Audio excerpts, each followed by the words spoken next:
하나님의 말씀 데살로니가 후서입니다.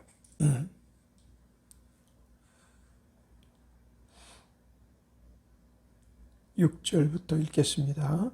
형제들아, 우리 주 예수 그리스도의 이름으로 너희를 명하노니 규모 없이 행하고 우리에게 받은 유전대로 행하지 아니하는 모든 형제에게서 떠나라.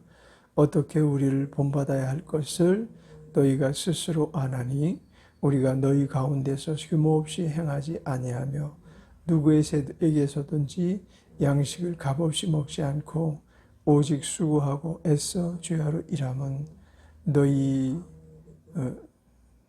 아무에게도 누를 끼치지 아니하려 함이니 우리에게 권리가 없는 것이 아니요 오직 스스로 너희에게 본을 주어 우리를 본받게 하려 함이니라. 우리가 너희와 함께 있을 때에도 너희에게 명하기를 누구든지 일하기 싫어하거든 먹지도 말게 하라 하였더니 우리가 들은즉 너희 가운데 규모 없이 행하여 도무지 일하지 아니하고 말만 만드는 자들이 있다니 이런 자들에게 우리가 명하고 주 예수 그리스도 안에서 권하기를 종용히 일하여 자기 양식을 먹으라 하노라. 형제들아, 너희는 선을 행하다가 낙심치 말라. 누가 이 편지에 우리 한 말을 순종치 아니하거든 그 사람을 지목하여 사귀지 말고 저라하여금 부끄럽게 하라. 그러나 원수와 같이 생각하지 말고 형제같이 권하라. 평강의 주께서 친히 때마다 일마다 너희에게 평강을 주시기를 원하노라. 주는 너희 모든 사람과 함께 하실지어다. 나 바울은 친필로 문안하노니 이는 편지마다 표적이기로 이렇게 쓰노라. 우리 주 예수 그리스도의 은혜가 너희 무리에게 있을지어다. 아멘.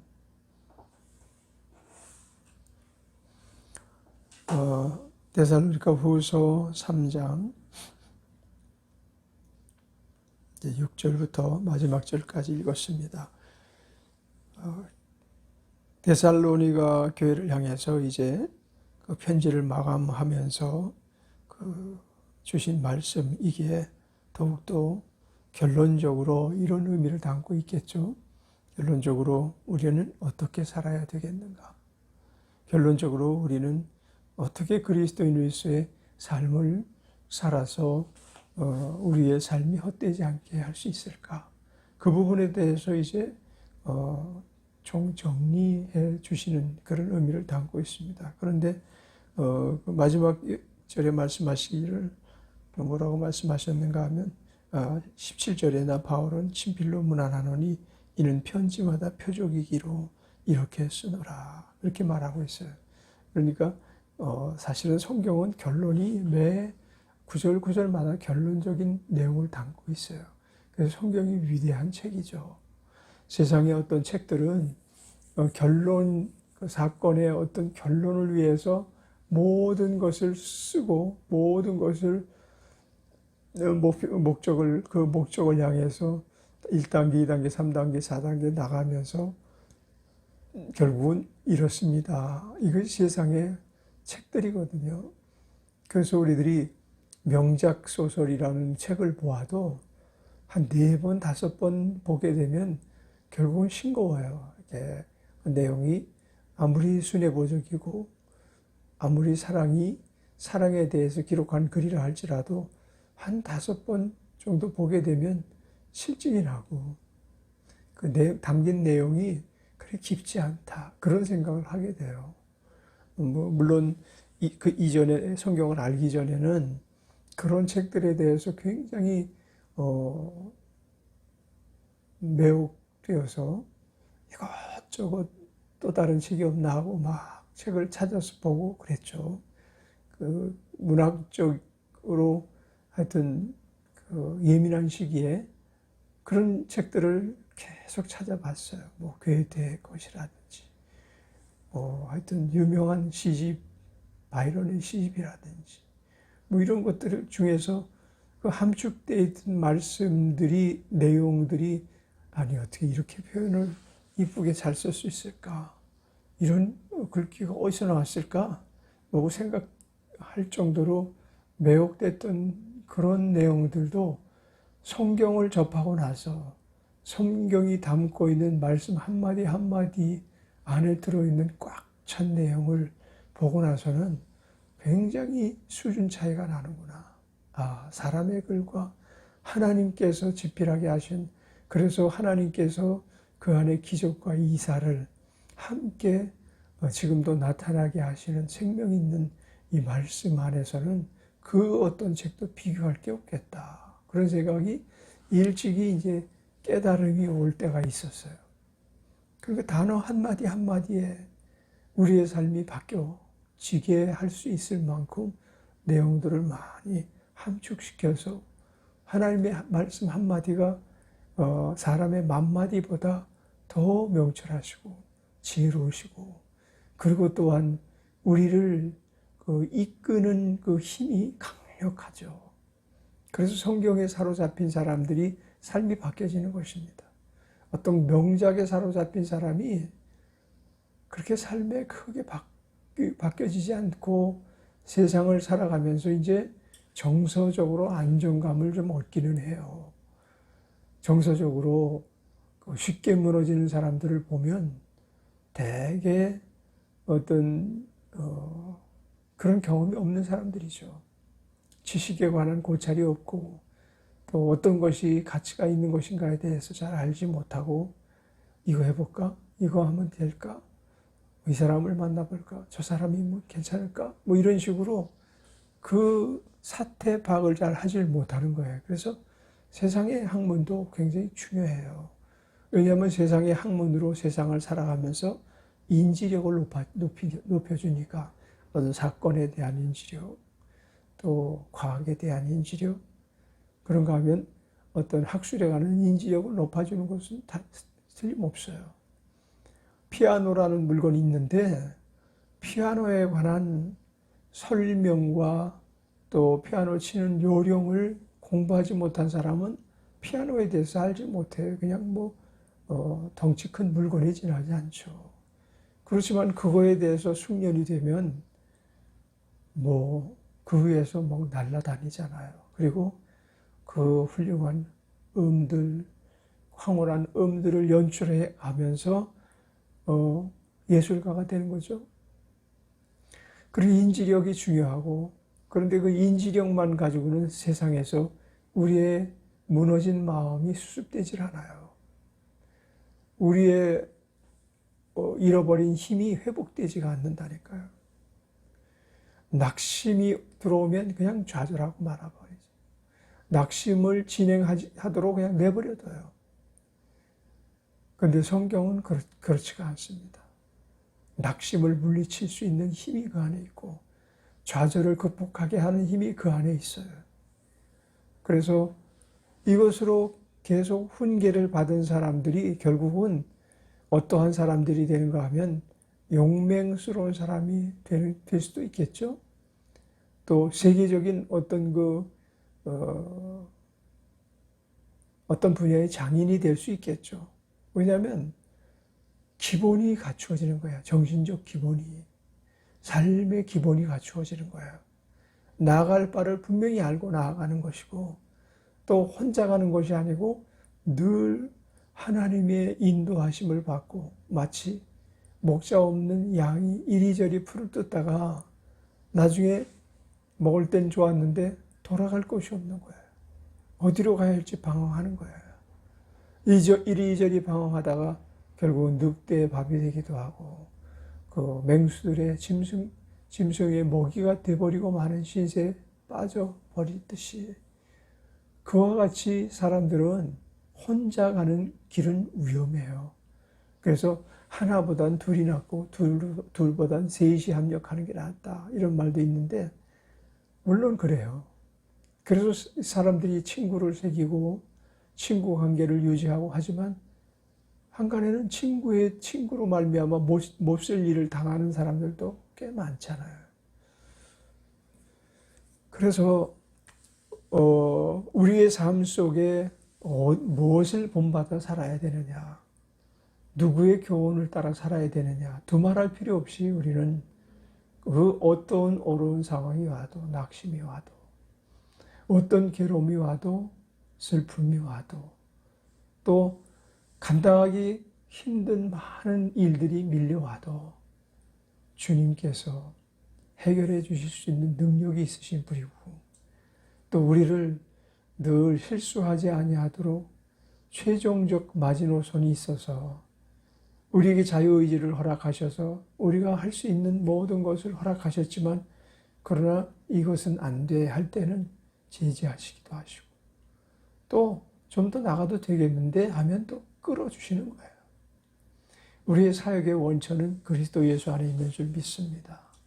그분이 나를 지키고 계시고 보호하시고 돌보고 계시고, 그 계심 속에서 우리의 삶이, 우리의 최종 목표가 달성될 수 있게 하시는 유일한 분은 오직 예수님 한 분밖에 안 계십니다. 그래서 그분은 우리의 친구가 되시고, 그분은 우리 삶의 본을 늘 보이시면서 살아오셨던 분이고, 그것을 하나하나 성경에 기록하셨으며, 제자들 통해서 기록한 그것이 다 예수님의 동의 가운데, 예수님 허락하심 속에서 집필된 모든 성경은 주님의 말씀과 동일한 권위를 부여해 주셨어요. 가톨릭 교황이 지금도 성경의 권위를 가지고 말을 한다고 해서 성경 67권 만들 수 없는 거예요. 68권 만들 수 없어요. 예? 그러니까 성경은 66권에 매여 있는 것이 성경이시, 교황이 67권을 만들 수 없다니까. 지금 어떤 또 사도권적인 어떤 기적과 이사가 나타난다 할지라도 그걸 성경 안에 첨부시킬 수가 없어요. 그것은 불완전한 것들이에요. 다만 주의 인도하심 속에서 그것을 주의 영광을 위해 사용할 수 있는 것뿐이에요. 하나님은 지금도 우리 모든 사람들의 행선지가 어디가 되어야 할지 너무나 잘 아시는 분이거든요. 왜냐하면 앞을 보실 수 있는 분이시니까. 시간과 공간과 모든 우주를 초월하셔서 이 일을 이루시는 분이시니까. 미래를 알지 못하는 점쟁이한테 그 인생을 맡기는 참 불쌍한 사람들이 우리나라는 꽤 많아요. 특히 인류대학교를 나온, 서울대학교를 나온 정치인들 중에서 운세를 보러 다니는 사람들이 꽤 많다는 거예요. 그러니까 자기 삶이 없는 거죠. 귀신의 어떤 그 유혹에 벗어날 만한 힘이 없이 살아가는 거예요. 우상을 섬기는 정치인들이 꽤 많아요. 재벌임에도 불구하고 그 재산을 지켜줄 줄 알고 우상 앞에 넙죽넙죽 절하는 사람들이 꽤 많다니까요. 이 세계에 적어도 3분의 2 이상은 모두가 그런 세계에 지금 몰입하면서 살아가고 있는, 하나님의 입장에서 보면 다 버리운 자들이에요. 그런데 그 버리운 줄도 모르고 자기의 목표를 향해서 끝없이 막 달려가는데 그 끝은 낭떠러지라니까요. 한없이 한없이 높이 높이, 그리고 더 빨리 빨리, 그리고 더 깊이 깊이, 더 많이 많이 하고서 막 달려가는데 그 끝은 낭떠러지. 그 우드라는 이름을 제가 확실히 기억을 못하고, 우드라는 그 테니스 선수, 그 현대 제니시스 차에 그 사고 당해가지고 낭떠러지 떨어진 그분이 자기가 사고 당한 것조차도 기억을 못 한대요. 병원에서 회복 단계에 있는데 자기가 어떤 사고를 당했는지 기억을 못 한대. 순간적으로 잃어버린 거죠. 근데 그 정황을 보면, 어저께 어떤 그 미국발 그 뉴스를 보니까 아주 과속으로 차를 몰다가 갑자기 앞에 낭떠러지가 보이니까 급히 쓰려고 블랙을 바른다는 것이 가속 페달을 밟아버린 거래. 그러니까 낭떠러지가 앞에 보이는데 가속 페달을 밟아가지고 그냥 그대로 낭떠러지로 떨어져 버리고 만 거죠.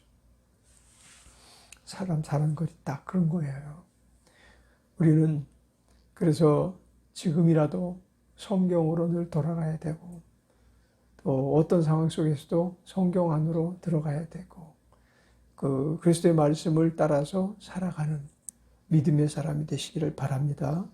형제들아 우리 주 예수 그리스도의 이름으로 너희를 명하노니 규모 없이 행하고 우리에게 받은 유전대로 행하지 아니하는 모든 형제에게서 떠나라. 그래서 이 규모 없는 삶을 사는 사람은 누구인가요? 세상의 법을 따라 살아가는 사람들은 모두 규모를 잃어버린 사람이에요. 우리가 너희 가르쳐준 유전, 다시 말하면 하나님의 말씀, 성경 말씀을 따라 살아가지 않는 자들이 있다고 하면 그런 사람을 버리라고, 그런 사람을 떠나라고 그렇게 말하고 있잖아요.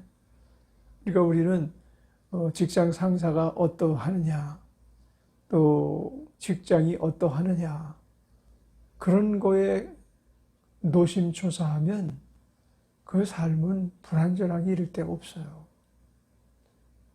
규모 없는 사람들의 집합체에 들어가서는 결코 우리가 만족할 수 없는 거예요. 누구라도 그러죠. 좋은 상사 만난다는 게 쉬운가요?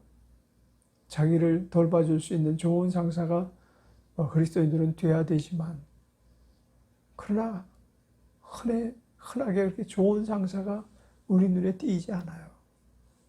주일날은 교회를 다니는 걸 아는데 그 세상에 어떤 규모 없는 삶에 몸이 배어서 그 규모 없는 단체의 조정을 받으며 살다 보면 자기도 모르게 동화되어 버리는 거죠.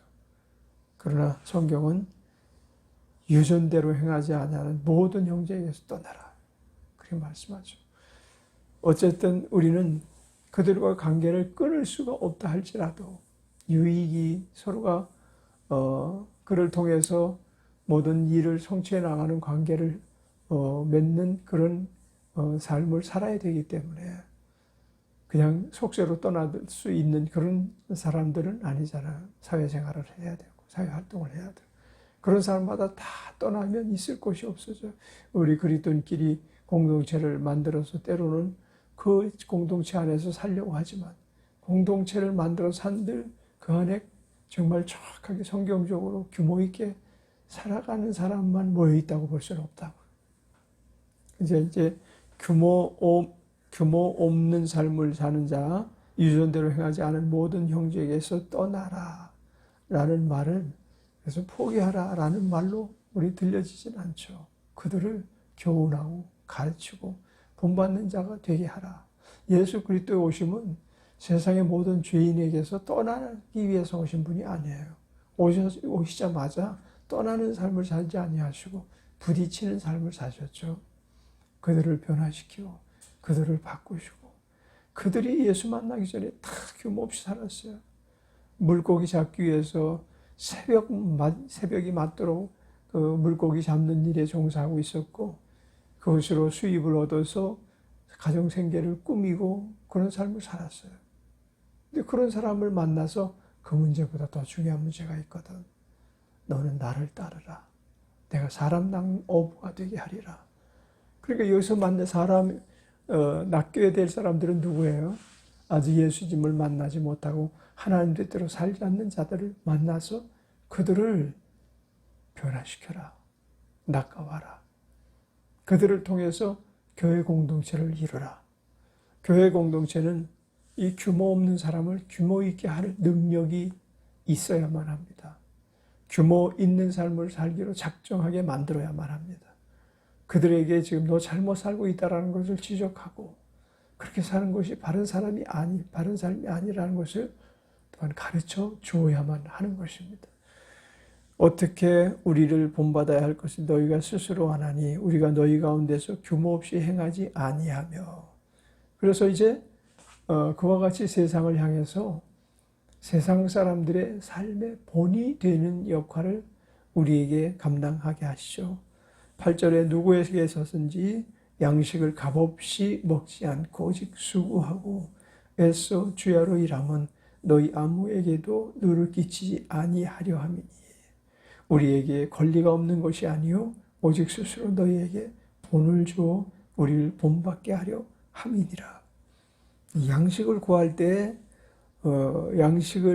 때 수고하면서 애써서 양식을 구했고 그 생활을 해나갈 때 그냥 교회에서 공급해 주는 그것을 받을 자격이 없는 자들이 아니지만 그러나 너희들에게 어떻게 살아야 하는지 본을 보이기 위해서 우리들이 수고하고 애쓰면서 살아가고 있다라는 거죠.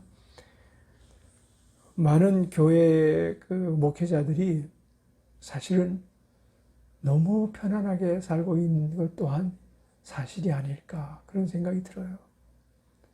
사례비가 나오기 시작하고 사례비의 양이 커지기 시작하고 그러면 그것을 일전에 어떤 목사님이 전부 성경비로 쓰고 그리고 사례비 5만 원 나올 때 쌀을 사야 되고 먹을거리를 사야 되는 돈도 그 안에서 모자랄 정도로 적은 사례비를 받는데 만약에 누가 아프다 그러면 가가지고 그 사람에게 다 그걸 사례비를 던졌다. 그런 어떤 목양일념의 삶을 사는 사람들이 많아야 되거든요. 교회의 모든 목회자들은 다 그래야 되거든요. 근데 사실은 그렇지 못한 게 사실은 우리의 현실이에요. 그래서 기독교가 지탄을 받는 거예요. 기독교인들을 본받아야 돼. 이전에 50년 전만 하더라도 우리 기독교는 굉장히 건전성을 많이 있어서 사회의 지도 역할을 많이 했죠. 또한 그 이전에 해방되고 나서 우리의 정치를 이끌어 갔던 사람들 또 많은 사람들 중에서 지도급에 속한 사람들이 거기가 기독교인이었던 그런 기록도 있어요. 그분들이 순교를 당하고 그럴 뿐만 아니라 그들이 적군에 의해서 적을 능멸하는 그런 그 역할을 하다가 결국은 형벌의 형장에서 이슬로 사라진 사람들도 있고 그런데 흔히 독립만세, 3.1 독립만세 그 운동을 했던 사람들 중에서 많은 사람들이 기독교인이잖아요. 특징적인 인물이 누구죠? 유관순 누나 그 말하자면 그런 분들은 전부 기독교 인으로서 자기들이 세상을 변화시키기 위해서 애썼던 선구자적 삶을 살았죠. 근데 지금 우리의 삶은 개교의 발전주의, 개교의 중심주의, 그리고 자기 마음에 들지 않으면 모든 것들을 그냥 다 정리해버리기도 하고 하는 그런 일들이 교회 안에서도 비일비재하게 발생하고 있기 때문에 결국은 우리나라의 기독교인들이 존경을 받지 못하는 그런 위치에 이르지 않았는가. 다 그렇다는 얘기는 아니지만 그러나 많은 교회들이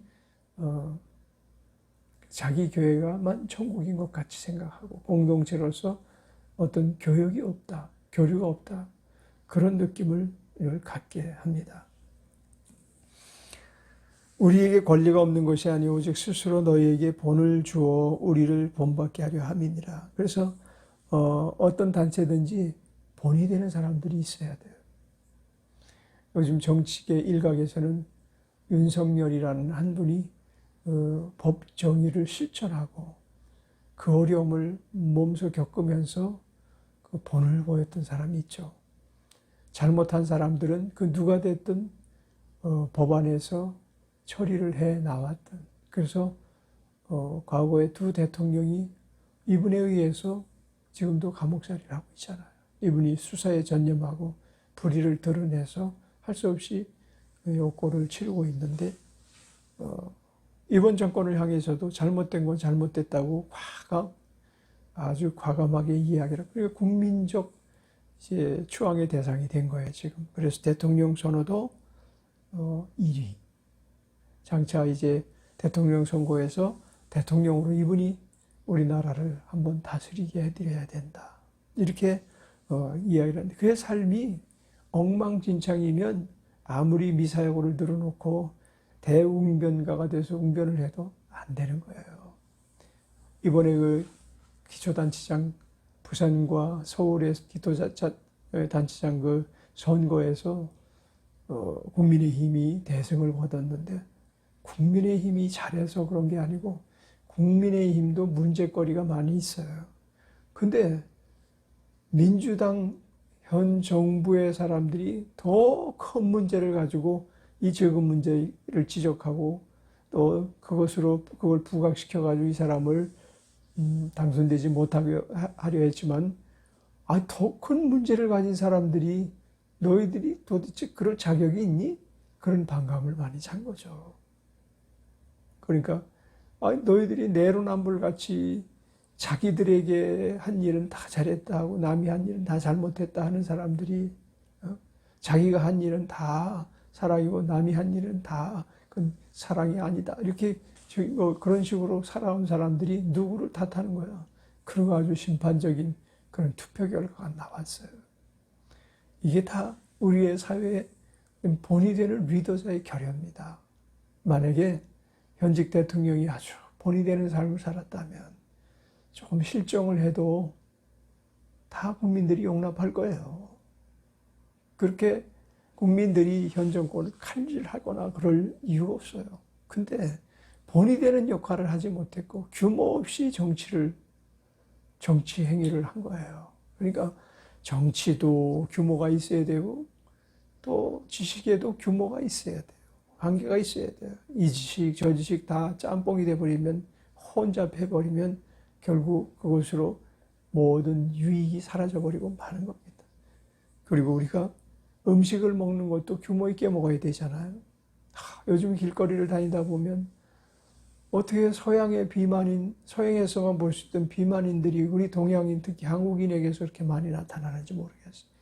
청년 세대에서 이미 몸을 주체하지 못할 만큼 비만에 그 모금이 규모가 없어서 그러죠.